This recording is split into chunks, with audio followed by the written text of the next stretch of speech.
Oh, howdy all. Grab yourselves a beer. It is time for some Path of Exile discussion. Today, I've got one coming from an unusual location in my car because everything has been going wrong with recording videos today, and I've had not very much time to get them out. But there's been a whole lot of news today. Obviously, the patch notes being the big thing, but also one other divination card that really excited me. So let's get to that first. That was the divination card for a Precursor's Emblem Corrupted. This is a unique ring that comes out of the Delve content. It comes from killing 3 of the Delve bosses. A lot of people don't even realize this exists. There's 9 sort of junk-seeming rings, unique rings that drop in the Delve mines. One of them, for instance, is Uzaza's Valley, which is actually very rare and very expensive despite having terrible stats. When you've ended 3 of them, one of them a meadow, one of them a mountain, one of them a valley, you receive a Precursor's Emblem ring. And these vary, but they all have power charge, endurance charge, or frenzy charge synergies, and that's the vast majority of the stats on the ring. They have a bunch of unique things you can't get anywhere else, and by God, they can be powerful if you roll them well. In any case, we don't know exactly how this works, how it will be weighted towards the rarest of the Precursor's emblems, which are the ones that require rings that only drop from all the Crystal King, who is sort of the end boss of Delve, and is ridiculously difficult and is quite rare as well. So that's the first thing. I'm excited for that divination card. It will be ultra high variance to turn in. I expect it will be quite rare as well, but it will be a lot of fun. Now let's go through 11 things that jumped out at me from the patch notes. Number 1, Brutal Restraint has been nerfed. Not the whole duel, but its Flask effect nodes have been changed retroactively as well. So this affects current versions to not apply to unique flasks. This is one of a couple of things that have been done to fix up some of the, not exploits, but some of the shenanigans that were allowing Vile Spectral Throw to cost 0 souls. And what's happening with this is that 8% of Flask effect is changing to 8% non-unique Flask effect. This is a considerable nerf to those nodes. In fact, it renders them basically irrelevant. And so, whilst I think that the Brutal Restraint duel will still be good, the ones that were very good before are not very good anymore. Press F to pay respects. Number 2, Herald of Agony has not been nerfed. In fact, it's been buffed, which really surprised the hell out of me. I'll get to the buff later, but it relates to Vicious Vicious Projectile support getting buffed. But yeah, I was expecting Herald of Agony to cop another nerf in this update. I am pretty certain that I'm going to league start a raider that is using bow attacks to initially, like they're not ultimately going to be a Herald of Agony build, but they're going to start as one because it's a very powerful skill at league start. So I'm intending to ultimately change them into a dexterity stacking cold damage build. But before I have the gear for that, which will be quite a while, I will go at least as far as Shaper, maybe even Uber Elder on the on either Toxic Rain or some other bow skill, possibly Rain of Arrows, using that as the trigger and Herald of Agony as the payload. Number 3, Eyeshot has had a big numerical buff, and I may end up using it when I change to cold damage later.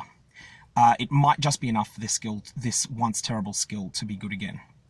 Number 4, this is something to very much watch out for if you're a hardcore player and you are brave enough to do the Hall of the Grandmasters.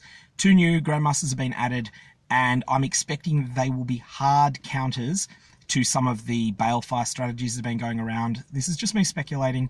I don't know the mindsets of the people that put them in. There's also a whole lot of other possible ridiculous things that could have been done there. So that map is going to change, and it's always been a bastard. It could just be more of one now.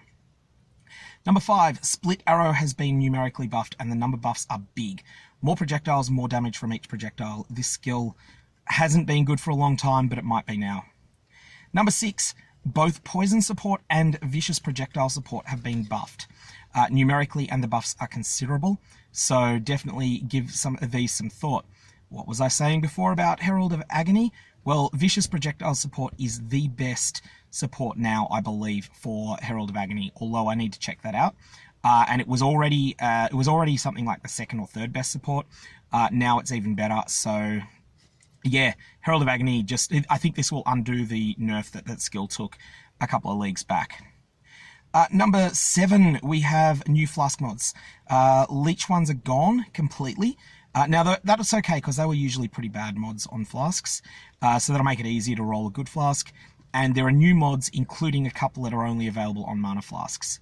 The Mana Flask mod of note is that the Flask does not stop providing mana regen when you have full mana.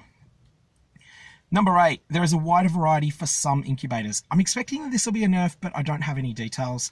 And yeah, we're just going to have to see what this means in practice. I think this means that breach incubators will probably drop a few extra rubbish things, meaning that there'll be less breach stones coming out of them. But we'll find out what these changes are. Number 9, Clarity has had its buff effect roughly doubled at level 20. Not quite doubled, it's more like plus 90%. This is a big buff. This is a huge buff, and it might just be the way that you fix mana. Alternately, you can either go level 20 Clarity, level 21 Clarity, or you can go with a Mana Flask. We'll have to see how these play out in practice. It's too early to say for sure. Number 10, Convocation's cooldown has been established at 3 seconds. I mentioned this in the Necromancer Ascendancy video, where it previously had been 4 seconds for non-Necromancers and 2 seconds for Necromancers. It's now 3 seconds for everyone. This is mostly a buff. This skill is pretty important to anyone that's using a lot of minions. And number 11, oh, and also, yeah, I'd say eat your heart out, but really don't eat the delicious hearts of the corpses, please. Number 11, and I saved the best one for last, Delve Crafting Resonators now stack. Be very happy, be very, very, very happy about this change if you craft even 1/10 as much with Resonators as I do. Anyways, that's all I've got for the moment. This has been a difficult one even to get out today because I've just been so damn busy. But I should be back to a more normal schedule tomorrow. Hopefully I'll get out, I'm wanting to get out about 4 or 5 builds, varying from more beginner friendly to more complex ones. That's all I've got. Hope you have a good one.